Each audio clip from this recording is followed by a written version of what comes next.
잠언성경 24장 7절로 16절입니다. 찾으신 분 아멘. 지혜는 너무 높아서 미련한 자에 미치지 못할 것이므로 그는 성문에서 입을 열지 못하느니라. 악을 행하기를 꾀하는 자를 일컬어 사득한 자라 하느니라. 미련한 자의 생각은 죄요 거만한 자는 사람의 미움을 받느니라. 내가 만일 환난 날에 낙담하면 내 힘의 미약함을 보임이니라. 너는 사망으로 끌려가는 자를 건져주며 사륙을 당하게 된 자를 구원하지 아니치 말라. 내가 말하기를 나는 그것을 알지 못하였노라 할지라도 마음을 저울질하시는 이가 어찌 통찰하지 못하시겠으며 내 영혼을 지키시는 이가 어찌 알지 못하시겠느냐. 그가 각 사람의 행위대로 보응하시리라. 내 아들아 꿀을 먹으라. 이것이 좋으니라. 송이 꿀을 먹으라. 이것이 내 입에 다니라. 지혜는 내 영혼에게 이와 같은 줄을 알라. 이것을 얻으면 정령이 내 장래가 있겠고 내 소망이 끊어지지 아니하리라. 악한 자여 의인의 집을 엿보지 말며 그 쉬는 처소를 헐지 말지니라. 대저 의인은 7번 넘어질지라도 다시 일어나려니와 악인은 재앙으로 인하여 엎드려지느니라. 아멘. 할렐루야. 주님의 은혜가 함께 하시기를 축복합니다. 우리 요양원에 계신 어르신들 제가 들려오면서 꼭 뵙고 오는데 할렐루야.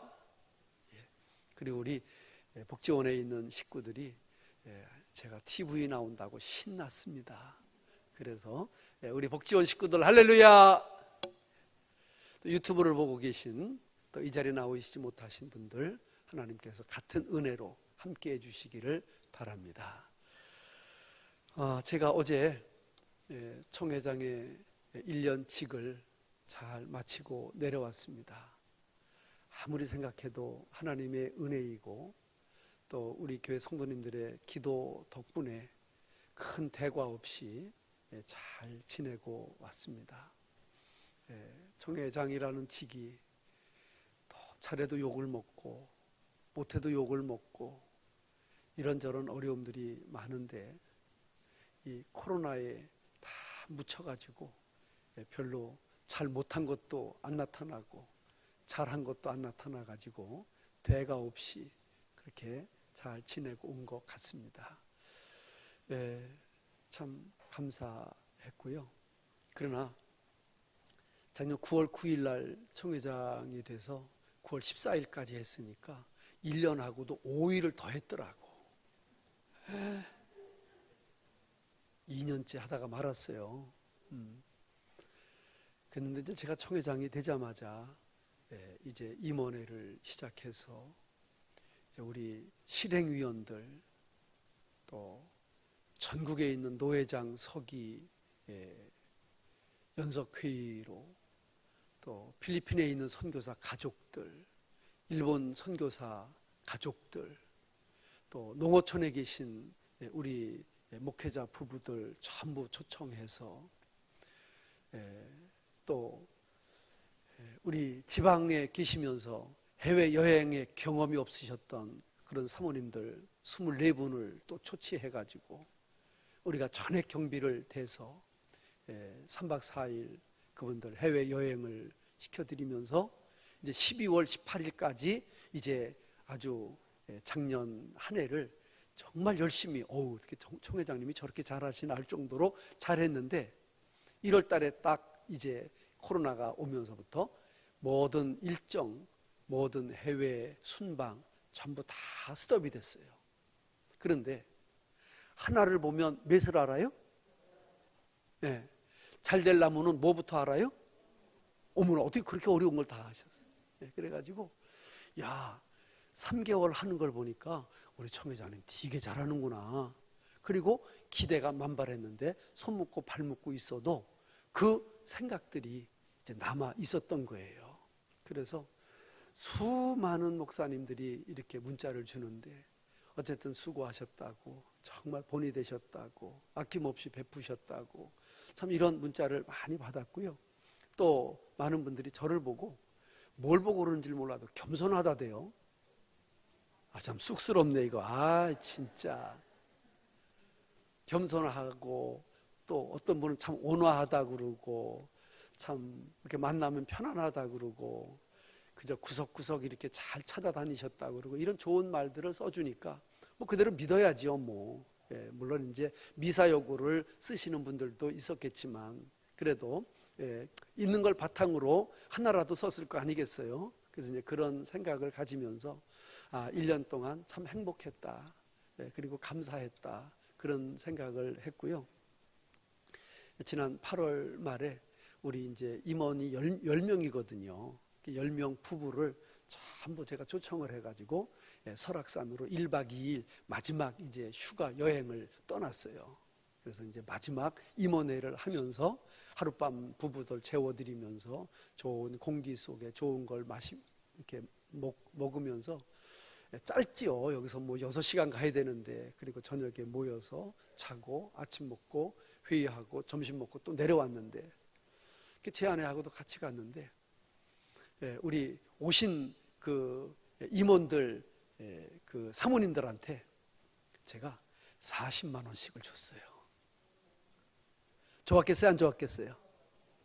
아유, 뭐니 해도 뭐가 제일이라고요? 뭐니가 제일이라고 40만 원씩 드렸어요.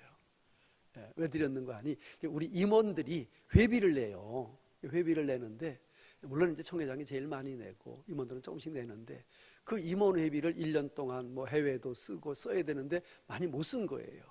그 회비를 사모님들 다 오시라 그래가지고 40만 원씩 다 나눠드렸어요. 역사상 총회 가운데 총회장이 마지막에 사모님들 40만 원씩 나눠주기는 몇 번째? 첫 번째야. 그러니 분위기가 좋았겠어요? 안 좋았겠어요? 바람은 뭐예요? 바람은 뭐예요? 그러니까 우리 임원들이 마지막 카톡에 참 총회장님 때문에 행복했습니다. 우리 정말 행복했습니다. 이렇게 아름다울 줄 몰랐습니다. 전부 그런 문자를 카톡방에서 이제 나누는 거예요. 그래서 어떤 장로님 한 분이 9년 전에 회개를 하시고 이번에 이제 장로 부총회장을 하셨는데, 그분이 매번 총회 임원들이 모이면 그냥 서로 뭐 의견 충돌 나고 막 큰 소리 나고 막 그랬는데, 이번 총회 임원들처럼 이렇게 모이면 웃고 화목하고 서로 하나가 돼서 착착착착 일을 진행하는 거는, 그분 말이에요, 전에도 없었고 후에도 없을 것 같다고 그런 이야기를 했는데, 앞으로 뭐 더 잘들 하시겠죠. 그래서 참 감사했고, 특별히 시골 목사가 총회장 한다는 건 사실 지역적으로도 또 여러 가지 여건적으로도 어려운데, 첫째는 누구 덕분? 두 번째는 누구 덕분? 우리 성일교회와 우리 성도님들, 특별히 우리 장로님들 덕분에 이런 귀한 사역을 잘 마치게 된 거 다시 한번 할렐루야! 감사드립니다. 고맙습니다. 자, 이제 오늘 7절부터 말씀인데, 제가 이제 오늘 이 말씀을 몇 번 읽어봤어요. 뭐 잠언 성경이 뭐 다 좋은 얘기다고 하지만, 어쩌면 이렇게 말씀 한 구절 한 구절이 이렇게 보석 같고 주옥 같고 이렇게 생명 같고 이렇게 은혜스러울 수가 있을까, 이런 생각을 제가 하면서 마음으로 읽어봤습니다. 7절 한번 읽어보겠습니다.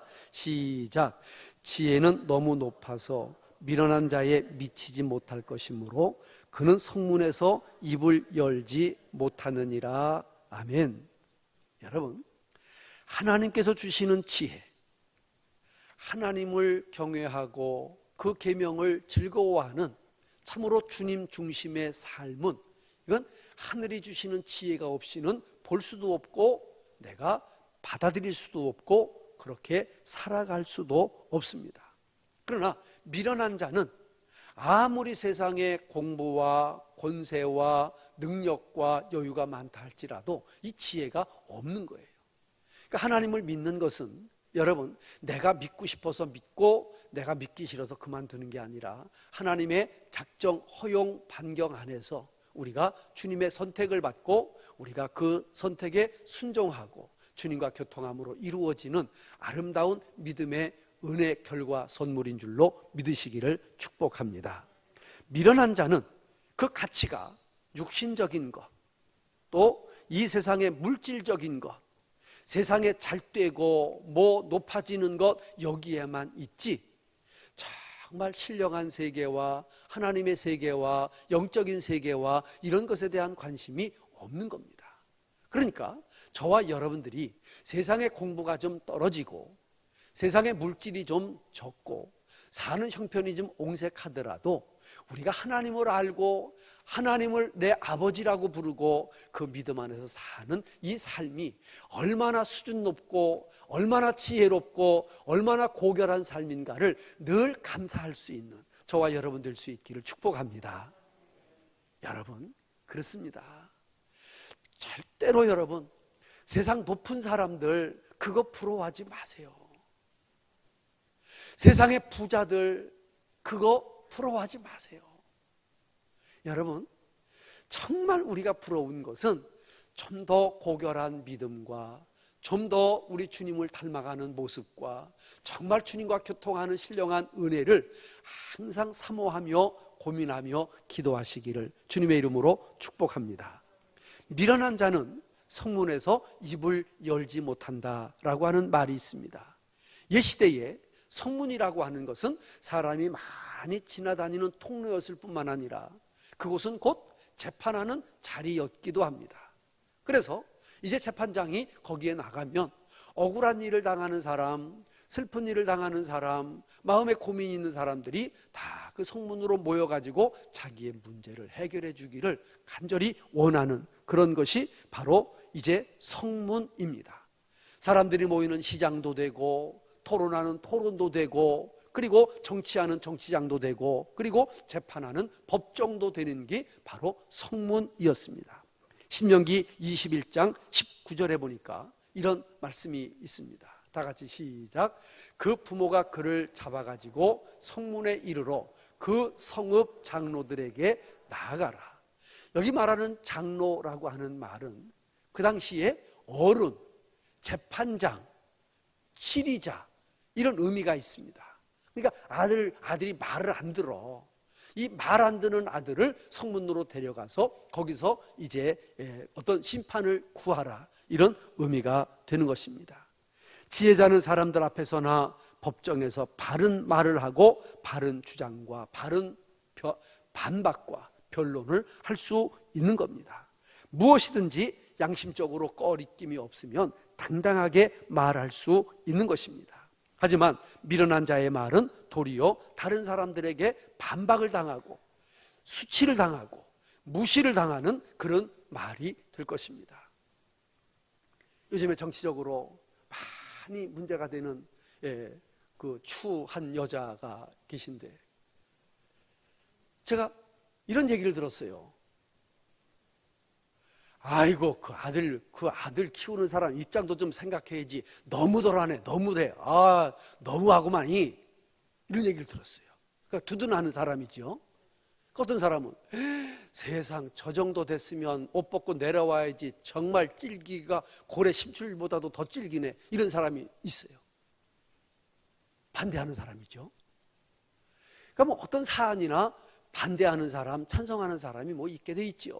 그러나 한 나라의 지도자, 최고의 위치에 있는 사람이 이렇게 들끓는 여론 앞에 저렇게 꿋꿋한 것도 참 대단히 용기 있는 사람이고 어떻게 보면은 뻔뻔한 사람이고 그런 것 같아요. 그것도 다른 문제가 아니라 아들 문제. 그 아들 문제 때문에 자신들이 거짓말하는 것이 들통나는 세대인데도 저렇게 찔긴 것은 참 이거는 무슨 덕이 안 되는 일 같고요. 어떻게 나라가 세우는 사람들마다 그런 사람들인지 답답하기도 한 그런 마음입니다. 여러분, 지혜 있다 그러면 어떻게 할까? 내가 만일 그런 위치에서 그런 일을 당하면 어떻게 할까? 나 같으면 아이고 그만합시다. 내가 부족합니다 하고 내려올 것 같아요. 왜? 자기의 체면도 그렇고 자식의 체면도 그렇고 앞길도 그렇고 자기가 지금까지 싸웠던 것도 그걸 지킴으로 얻는 게 무엇일까? 이런 생각을 해보는 겁니다.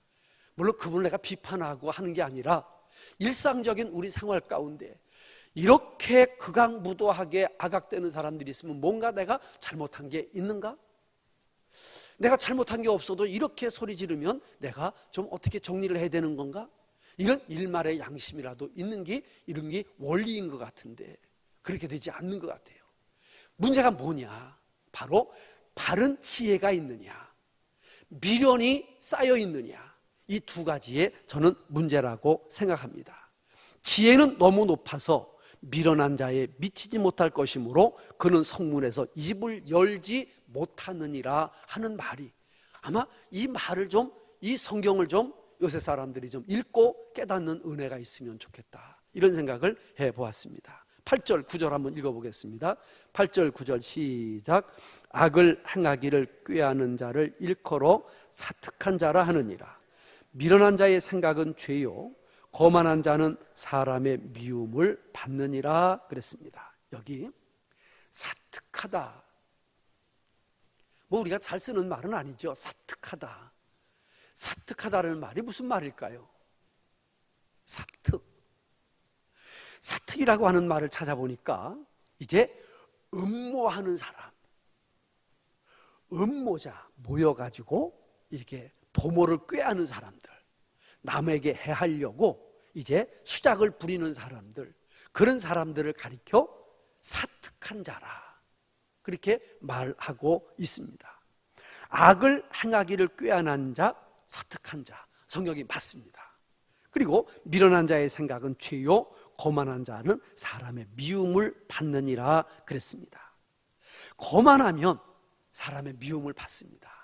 여러분, 거만하지 않아도 거만하게 보이는 것 때문에 미움을 받는 사람들이 굉장히 많아요.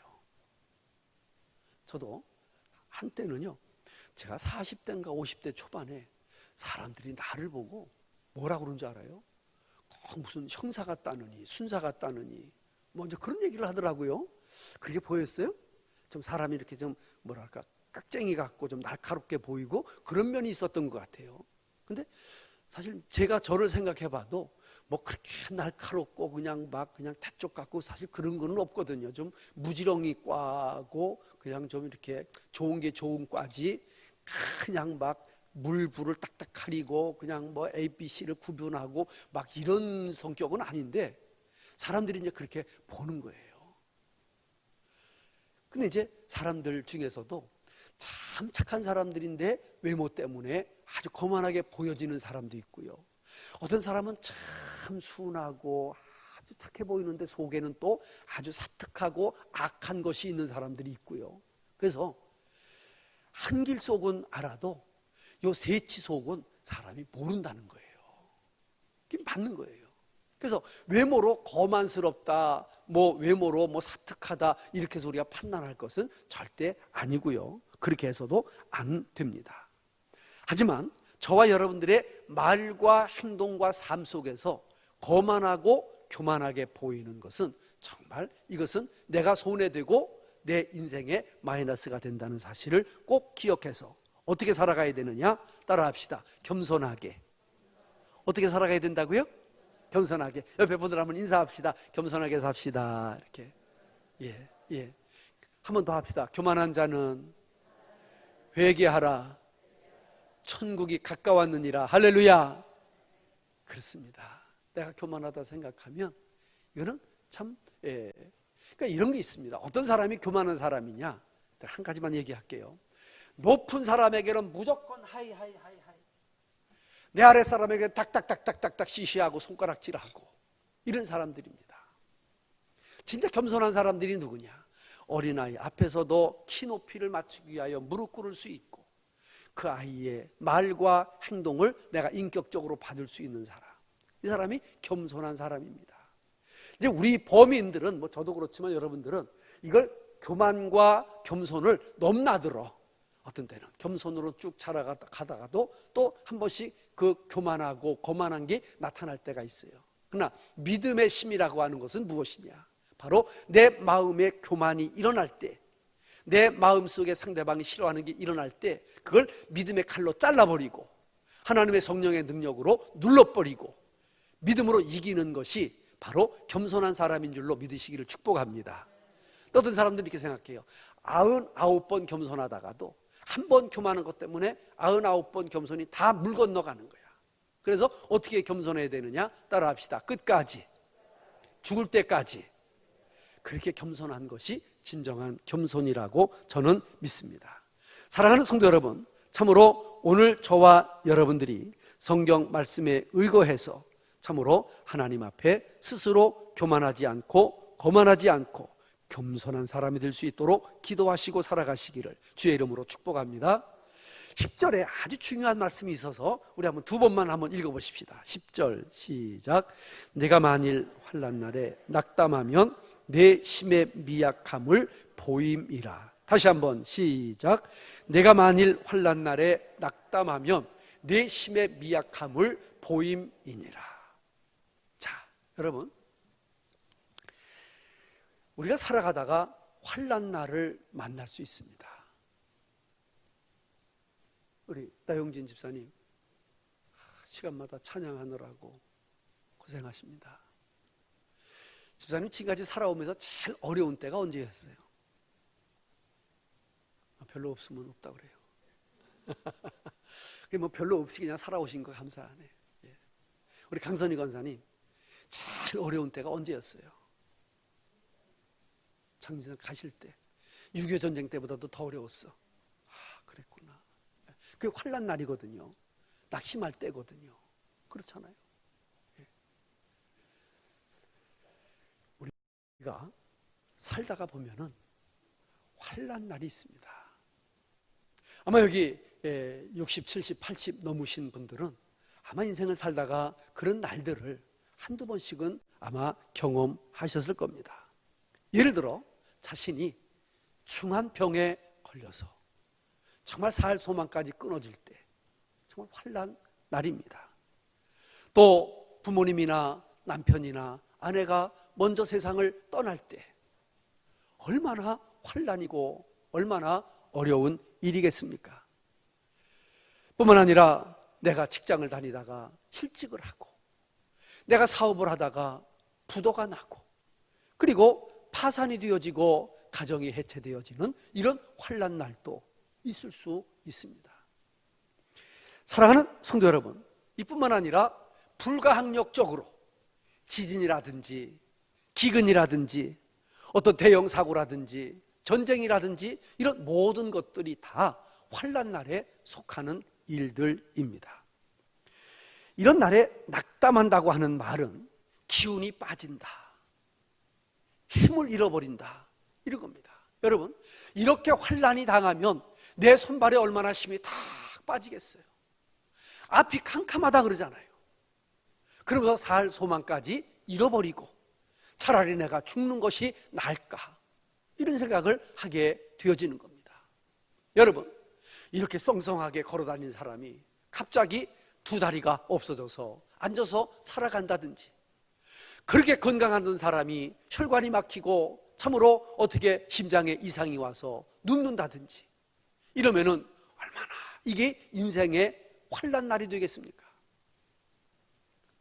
우리 요양원에 계신 우리 권사님들, 어르신들, 정말 그분들의 과거에 얼마나 열심히 사셨고 얼마나 악착같이 사셨고 얼마나 그 어려운 시대를 이를 악물고 사셨습니까? 그렇게 열심히 살아왔는데 이제 나도 모르는 사이에 내 몸을 내가 지탱하기도 어렵고 누구의 도움을 받고 살아가야 된다는 게 얼마나 이분들에게는 환난 날이고 또 어려운 때입니까? 마음은 뛰어가고 싶고 마음은 뭐든지 하고 싶은데 내 몸이 말을 안 듣고, 이렇게 생각을 하니까 정말 이 마음과 현실 속에서 이 괴리가 점점 커지는 게 기운이 없어지고 낙담하게 되어지는 이런 환경을 맞게 되어지는 겁니다. 하지만 우리가 이런 환난 날에 낙담하고 참으로 모든 것을 포기한다면 우리의 미약함과 한계성을 보이게 되어지는 것입니다. 이것은 일반적인 모든 사람들이 갖는 그런 마음일 것입니다. 사람은 조금씩 차이가 있을 뿐 다 연약한 존재들입니다. 심지어 하나님의 사람들도 일시적으로 낙담할 때가 있습니다. 여러분, 엘리야를 보십시오.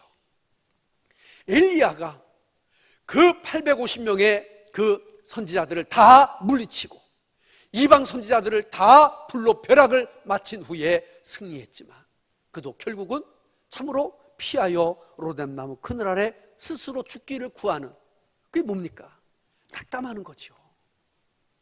낙담하고 그에게는 그게 환난 날이고 죽기를 구하는, 선지자도 그럴지언정 저 같은 목회자나 또 여러분 중에서도 그런 환난 날이 반드시 있을 수 있고 그런 날에 우리가 낙담함을 보일 수 있다는 것 여러분들이 꼭 기억하시고, 참으로 이러한 때에 우리 성도들은 어떻게 해야 되느냐? 방법이 없습니다. 주님 앞에 매달리고 주님을 의지하고 주님으로부터 힘을 얻는 길밖에 다른 방법이 없는 줄로 믿으시기를 주님의 이름으로 축복합니다.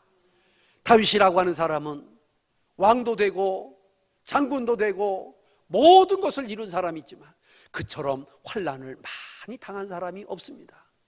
그도 그 환난 날에 그가 견디고 이길 수 있었던 것은 바로 하나님의 약속의 말씀이었고 그의 은혜를 구하던 것이었습니다. 그래서 시편 3편 3절로 6절에 보니까 이렇게 되어 있습니다. 크게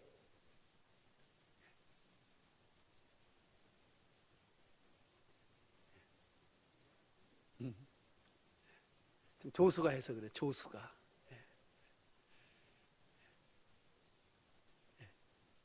제가 한번 읽을까요? 시작. 여호와여, 주는 나의 무엇이요? 방패는 막아주는 겁니다. 나의 무엇이요? 영광이시여, 나를 높여주시는 분입니다. 다음에 나의 머리를 드시는 자니이다. 여러분, 제가 요즘에 저녁을 먹고 제 아내하고 이제 많이 이렇게 산책을 하거든요. 산책을 하면 저보고 그래요. 어깨 좀 피고 걸으라고. 근데 나도 모르게 자꾸 이게 이제 어깨가 이렇게 내려가는 것 같아요. 근데 이제 어깨만 내려가면 괜찮은데 나중에는 머리까지 내려가. 왜? 이제 나중에 제가 어제 내려오면서 이제 총회장도 내려놓고 또 이제 담임 목사직도 내려놓고 그런 다음에는 내가 뭐가지가 얼마나 빠질까, 이런 생각을 해보는 거예요. 그때도 우리가 참으로 하나님 앞에, 하나님은 나의 방패가 되시고 나의 영광이 되시고 내 머리를 어떻게 하시는 자라고요? 드시는 자라고. 어떤 경우에도 낙심하지 말고 머리를 드시는 그분 앞에 담대하게 당당하게 살아가시는 저와 여러분 될 수 있기를 축복합니다. 낙심하지 맙시다. 돈 좀 없으면 어때? 뭐 실직하면 어때? 뭐 어떻습니까? 그 때문에 맨날 집구석에 틀어박혀서 머리를 푹 숙이고 한숨만 푹푹 쉬는 사람이 되지 말고 나의 방패가 되시고 나의 영광이 되시고 나의 머리를 드시는 그분이 계심에 우리는 감사하며 달려가는 그런 은혜가 있게 되기를 주님의 이름으로 축복합니다. 뿐입니까? 시편 18편 1절, 우리가 얼마나 잘 아는 말씀입니까? 시작. 나의 힘이 되신 여호와여, 내가 주를 사랑하나이다. 여러분, 사람이 살다 보면 환난을 안 겪으면 좋지만 환난을 겪을 때가 있습니다. 질병의 환난, 물질의 환난, 가족의 환난, 자녀의 환난, 부부의 환난, 여러 가지 국가의 환난이 있을 수 있지만 이런 환난 때에 하나님은 여전히 나의 힘이 되시고 나는 그분을 사랑함으로 힘없고 살아가는 저와 여러분 될 수 있기를 주의 이름으로 축복합니다. 자, 이제 11절, 12절 한번 보겠습니다. 11절, 12절 시작.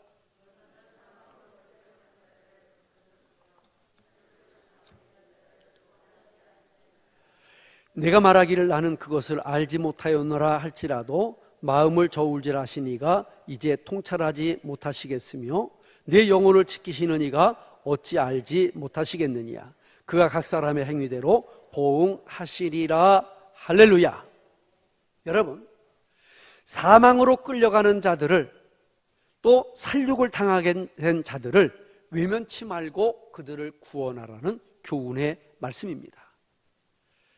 선한 사마리아 사람이 이제 강도 만나 죽게 된 사람을 그냥 보고 지나가는 제사장들과 여러 사람들이 있었는데, 그러나 사마리아 사람은 그를 자기 나귀에 태우고 주막에 갖다가 맡기고 그의 치료비와 그의 숙식비를 다 제공하면서 부탁한다고 돌아갔던 그 사람 같은 삶을 우리에게 원하시는 것입니다.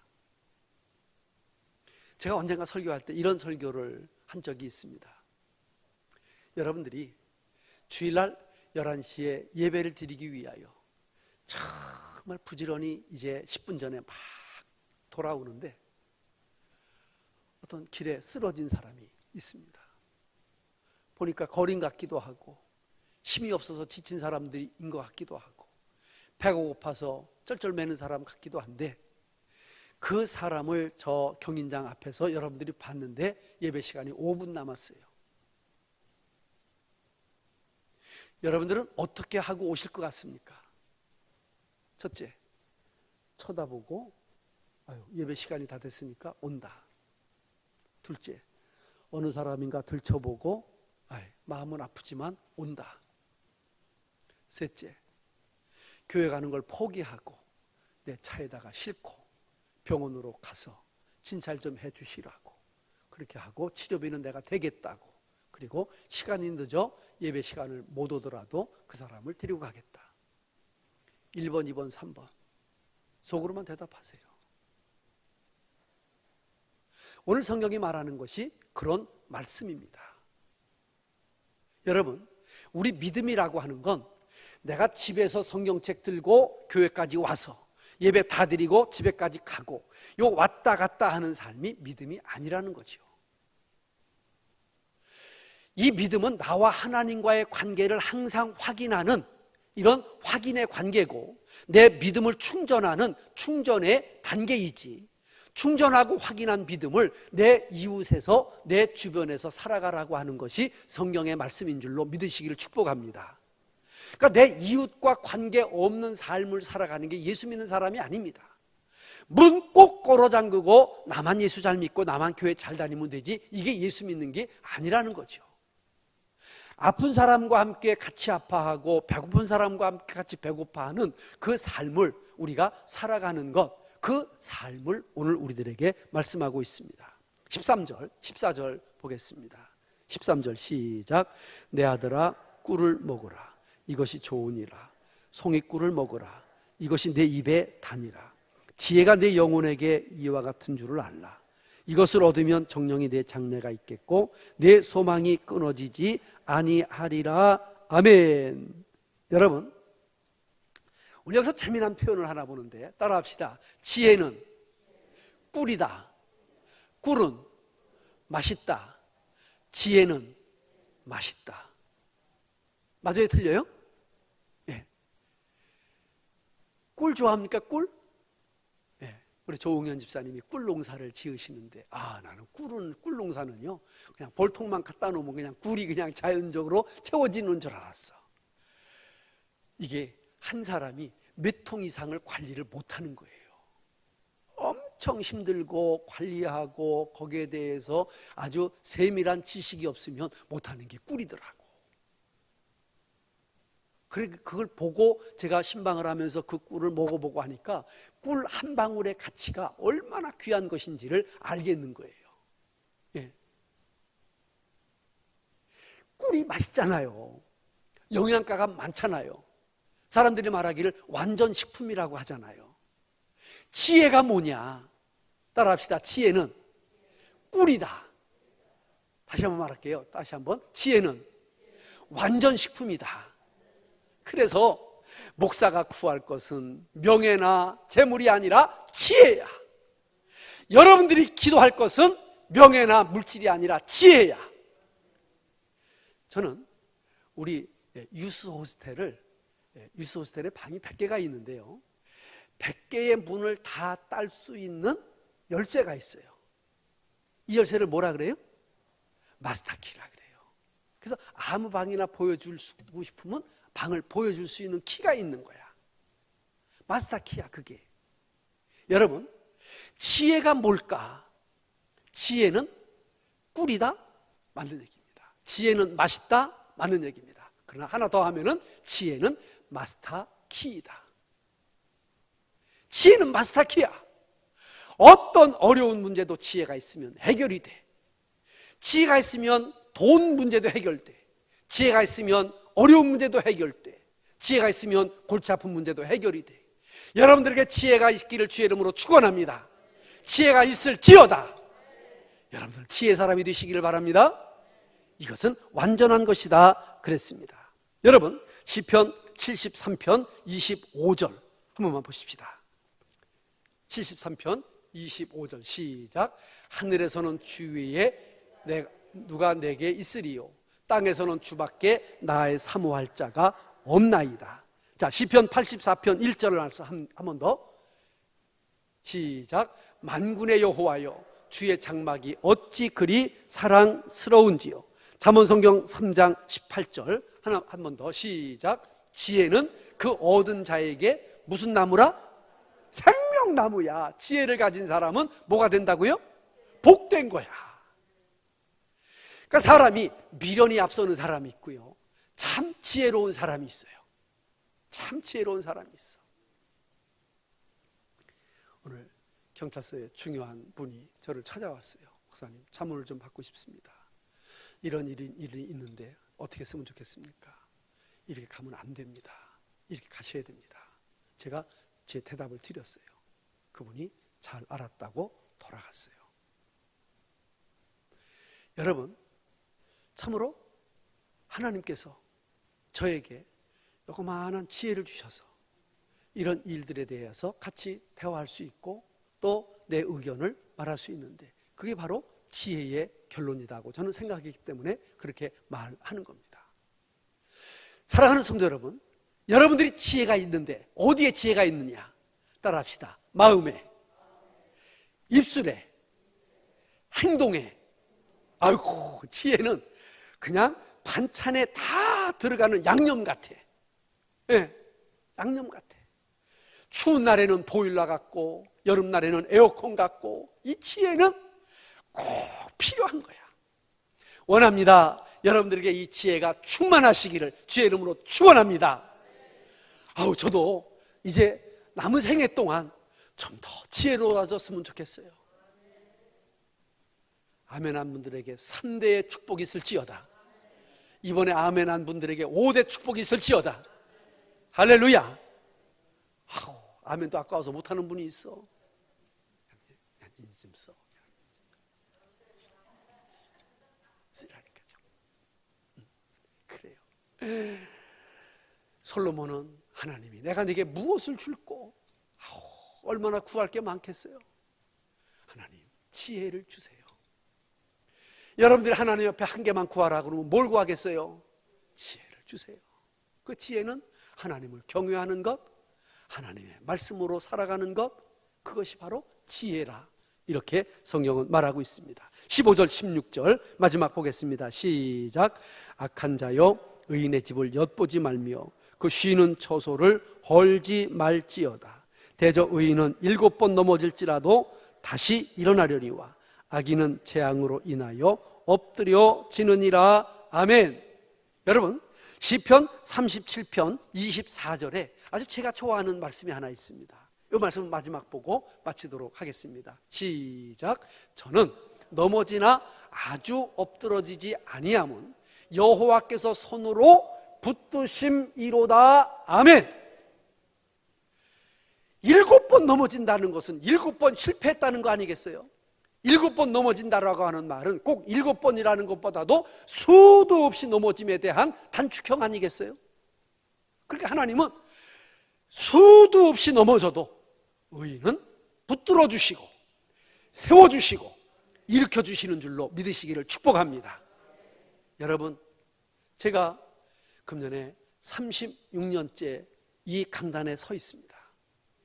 36년 한 강단에서 이렇게 쫓겨나지도 않고 여러분들하고 같이 믿음 생활할 수 있다는 거 은혜예요, 안 은혜예요? 은혜입니다. 은혜입니다. 은혜인데요, 제 마음속에 36년 살아오면서 힘든 일이 있었을까 없었을까? 뭐가 힘들어? 우리 목사님이 뭐가 힘들어? 우리 사모님이 뭐가 힘들어? 우리 목사님처럼 대우받고 사는 사람이 어디 있어? 물론 그렇습니다. 그런데 여러분들이 보는 그 외형이 아니라 여러분들이 보지 못하는 그 내형의 어려움 때문에 때로는 무릎 꿇고 때로는 낙심하고 때로는 어떻게 할까 망설이고 방황할 때가 왜 없었겠습니까? 그러나 하나님께서 그때마다 오른손으로 붙잡아 주시고 다시 일으켜 주시고 다시 새심 주시고 까마귀를 통하여 하나님의 방법으로 용기를 주셔서 여기까지 오게 된 것이지, 내가 잘나고 똑똑하고 내가 뭐 다른 사람보다 강해서 여기까지 왔다고 여러분 생각하시면 안 될 것입니다. 이것은 비록 저만이 아니라 우리 모든 목사님들, 모든 성도님들, 모든 사람들에게 동일한 것입니다.